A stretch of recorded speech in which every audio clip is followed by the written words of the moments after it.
two stories of courage. One was breaking away from a 9 to 5 to do my own thing.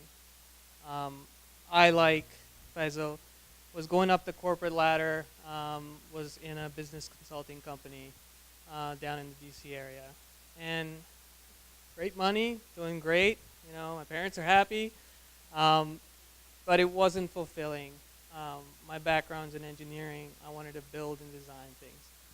So I took that step and I broke away and I formed my own company.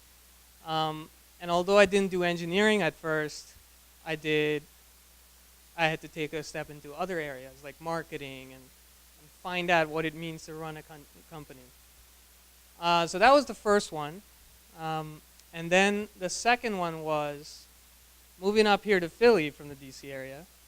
Um, so there was personal reasons for moving up here, but I took a job up here obviously to support myself.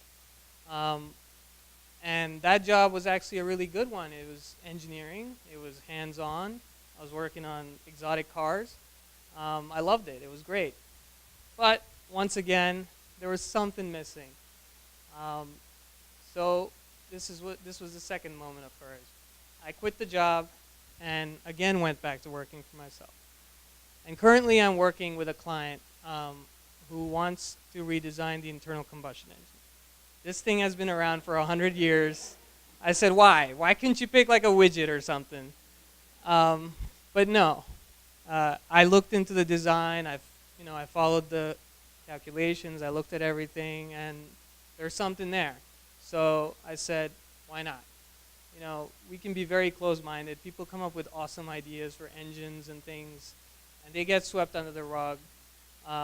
Companies buy these ideas and push them away because they've already been so invested in the way they do things. So I said, well, there's something here. I'm going to believe his math. I'm going to believe his idea, and I'm going to develop it.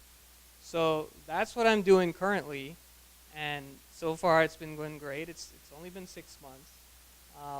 And there are points where I'm like, I should be freaking out right now. This thing does not have a certain future. Income is not certain. What if all of a sudden all this funding stops, and what's going to happen? But I'm confident that I've learned a lot along the way, not only in engineering, but also in the entrepreneurial side, where it takes a lot more than just the technical know-how. You have to play a certain game. You have to pitch to investors. So I'm learning, and that's like, I can only go up. So be courageous.